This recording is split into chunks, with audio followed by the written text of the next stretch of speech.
A 20 years old hybrid against a brand new one. Same road, same conditions, same goal. Lowest consumption possible. Can the Bigster match a legend? Let's find out.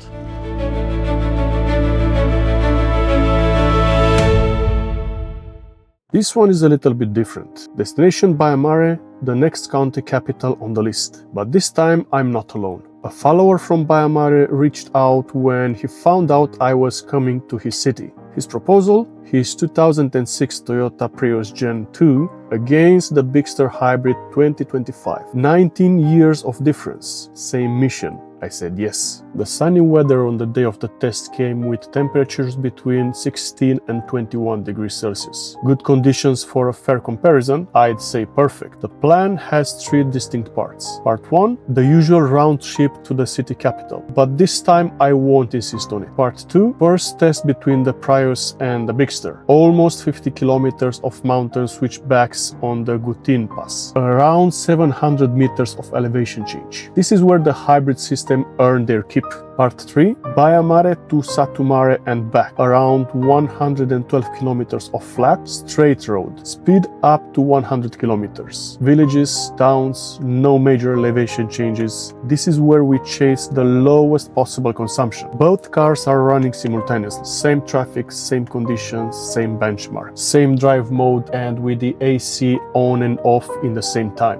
Baia Mare is the capital of Maramureș County, known for its historic center, the Steven Tower, Turnul lui Ștefan. It's the gateway to some of the most scenic mountain roads in Romania. The city built its identity on what was underneath the ground, gold and silver mining. The mines are gone now, but the history is still visible on the streets, in the museums, and in the name itself. And today, it's also starting point to this test. Before we get into the numbers, a quick disclaimer.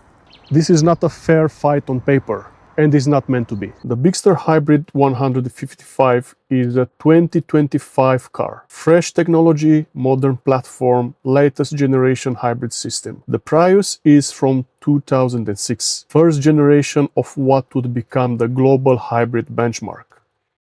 The question isn't which car is better. The question is, has hybrid system actually moved forward after 20 years? Or has Toyota already figured it out back in 2003? Two completely different approaches to the same problem, saving fuel. The first one built around efficiency above everything else. The other built as a proper family SUV that also happens to be very efficient. Different architecture, different priorities, but today it's the same road. So, meet Andrei, the Prius owner.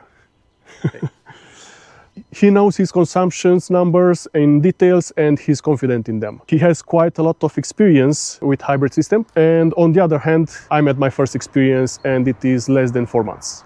Before we get into the route, let us give you some context about what we are comparing.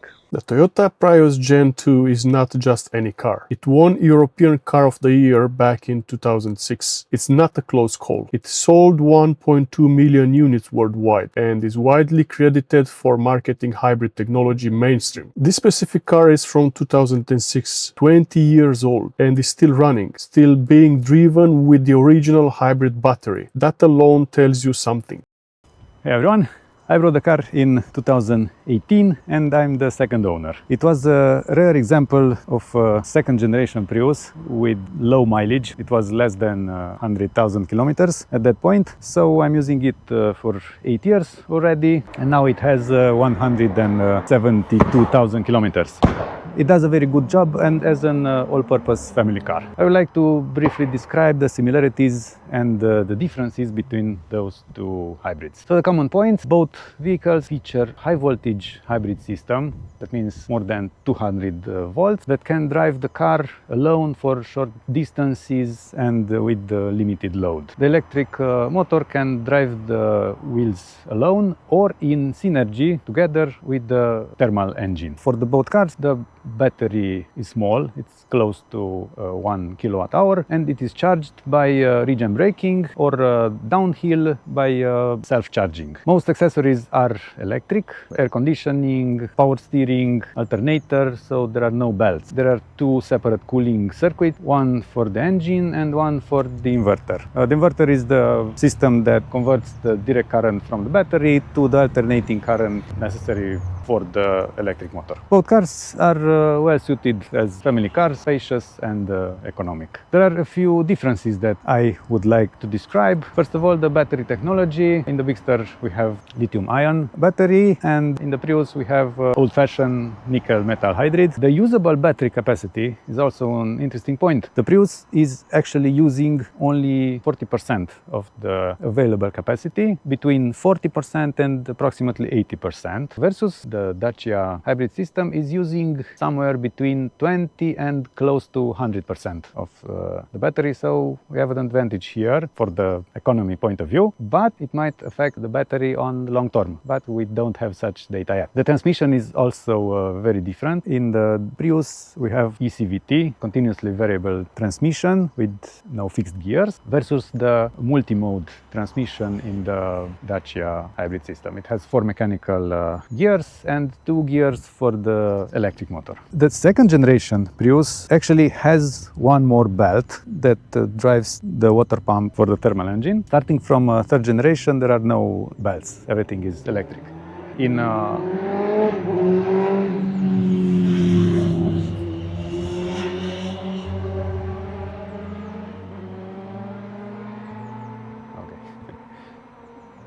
For Dacia, we have no belt, so this is somehow equivalent with the third generation Prius onward. The battery cooling is also an interesting subject that long-term owners sometimes complain. The Prius battery is cooled by an airflow. There's a cooling fan that drives the air from the inside to the underside of the battery and cools the battery. For the Dacia system, we don't have that information, how the battery is cooled, so it's still to be discovered. The total system power is a bit different. Prius has about 110 horsepower versus the Bigster that has 155 horsepower. Another important difference is the aerodynamics. Prius is designed with low consumption in mind from scratch, so it has a 0.26 drag coefficient. You can see this in the shape of the car, whereas the Bigster has a drag coefficient of around 0.35, and yeah, this can be seen in the internal space, which is much higher and then not very aerodynamic shape.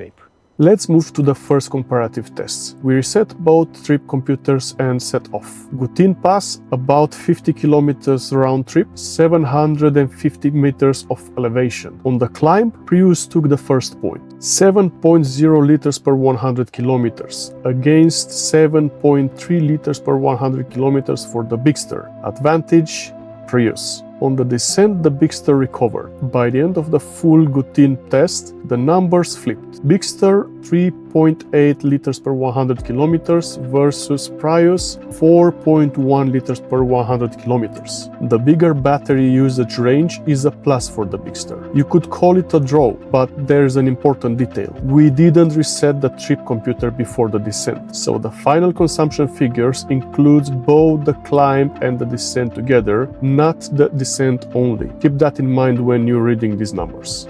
The second part of the comparison test, Baia Mare to Satu Mare and back, around 112 kilometers in total. Elevation difference of less than 90 meters, with a slight descent towards Satu Mare. On the way there, a personal record for the Bigster, just over 50 kilometers at 3.3 liters per 100 kilometers. The lowest fuel consumptions I've ever recorded on this car. The Prius was right behind. 3.4 liters per 100 kilometers. That's incredibly close. On the return, a slight uphill and both cars felt it. Consumption increased by a similar margin for both. Prius 3.6 and Bigster 3.5 liters per 100 kilometers. Worth mentioning that top speed on this section was 96 kilometers per hour. The goal on this second trip was efficiency. No battery stress, no overheating risk, just pure efficiency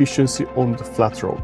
A few important points before the final verdict. First, context matters. These are two very different cars by design. The Prius was built around one single goal: maximum efficiency. The Bigster is a medium, boxy SUV that also happens to be a hybrid. The weight difference alone is significant, more than 170 kilograms, and it works against the Bigster. Second, we relied strictly on the trip computer readings from the car. We are aware that real-world numbers at the pump can be slightly different. Andrei has observed that during summer, the Prius reads very close to reality. At the pump, he typically sees only 0.1 to 0.2 liters per 100 kilometers more than the trip computer shows. For the Bigster, based on my recent refuels, the difference has been between 0.2 and 0.4 liters per 100 kilometers above the trip computer. What this means in practice? Even though the Bigster appeared slightly more efficient on screen, in reality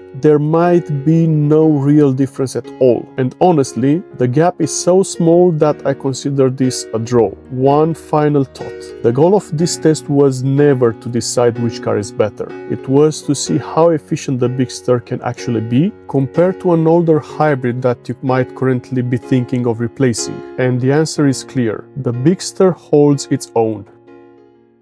More comparison tests are coming in the future. Other SUVs, petrol engines, diesel, other more modern hybrids, all sort of cars. Any kind of test you also finding interesting too. So if you'd like to put your car to the test, reach out and let's see what we can learn together. I think this kind of comparison is useful to anyone looking for a new car, whether they are looking for a car category, technology, fuel type, or simply trying to understand what they are currently driving. Seeing the numbers side by side makes it clearer than any specs sheet ever could do. Thank you, Andrei, for today, for your honesty, openness, and for your interest in this project. It genuinely means a lot. I hope today also gave you some clarity on this car. We actually had many more conversations that we didn't capture in the video, as we didn't have time for that, but they were really valuable. Thank you as well to the 2 new members joining to the membership during the last week. Your contribution helps to generate useful and important data regarding the cars we drive. More details on that coming soon. Next week we'll capture again the trip back to Italy, but this time on the motorway. I'll try to cover the distance at different highway speeds to share some more insights on the fuel consumption, cabin insulation, and highway behavior in general. Almost the same distance as in episode 12, but this time 2 days instead of 4 days. Until then, drive safe and see you in the next one.